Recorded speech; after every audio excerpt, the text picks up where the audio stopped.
আসসালামু আলাইকুম ওয়া রাহমাতুল্লাহ। আমি মাওলানা নুরুল আমিন।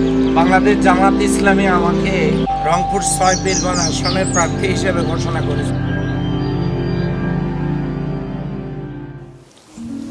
আমরা এখন যে জায়গাটাতে বসে আছি এটা হচ্ছে রংপুর পীরগঞ্জের চত্রা নামক জায়গা থেকে ৩ কিলোমিটার দূরে। এই জায়গাটার নাম নীলদরিয়া।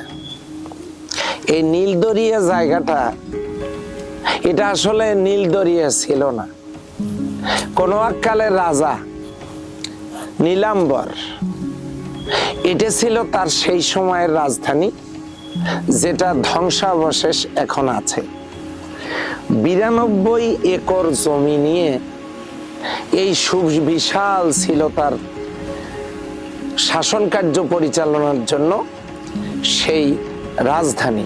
এখন আমরা যে জায়গাটাতে বসে আছি এটা নিরাপত্তার জন্য বহিঃশত্রুদের আক্রমণ থেকে এই রাজধানীকে হেফাজতের জন্য তিনি একটা পরিখা খনন করেছিলেন। কালের বিবর্তনে সেই খননকৃত পরিখা অর্থাৎ রাজধানী নিরাপদের যে নিরাপত্তা ব্যবস্থাপনা, এইটাই হলো সেই পরীক্ষা। এখানে কিছু কিছু স্থাপনা আমরা দেখতে পাচ্ছি। সুবিশাল এই জায়গাটাকে আমরা যদি পর্যটন কেন্দ্র বানাতে পারি, কি বলেন? হ্যাঁ আপনারা? তাহলে আমরা যদি পর্যটন কেন্দ্র এখানে একটা বানাতে পারি, যদি আল্লাহ আমাকে জনগণের ভোটে নির্বাচিত করেন, তাহলে সুস্থ বিনোদন কেন্দ্র, পর্যটন কেন্দ্র হিসেবে এই নীলদরিয়াকে যদি আমরা বেছে নেই, তাহলে পীরগঞ্জের মানুষ অনেক লাভবান হবে। ৫৪ বিঘা জমি নিয়ে হচ্ছে রাজা নীলাম্বরের রাজধানী। তার মধ্যে এই জলাশয়টাই শুধু ৯২ একর। পুরা স্থাপনা এবং জায়গা জলাশয় সহ এখানে যদি একটা পর্যটন কেন্দ্র করা হয়, তাহলে বাহির থেকে দর্শনার্থীরা এখানে আসবে।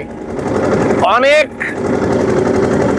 দেশি এবং বৈদেশিক মুদ্রা অর্জন করতে পারবো, যা দিয়ে এই পীরগঞ্জের অর্থনীতি, পীরগঞ্জের উন্নয়ন এবং দেশের অর্থনীতি চাঙ্গা হবে।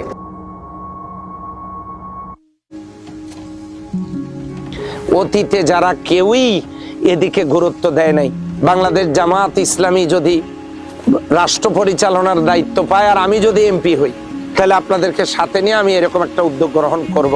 সকলকে ধন্যবাদ জানিয়ে শেষ করছি। আসসালামু আলাইকুম ওয়া রাহমাতুল্লাহি ওয়া বারাকাতুহু। ভাই নতুন দিনের খেয়ালে সব ভুলে আজ সত্য পথে মেলো দুটি হাত। দাড়ি পাল্লা আনবে দেশে সোনালী প্রভাত, ভাই দাড়ি পাল্লা আনবে দেশে সোনালী প্রভাত।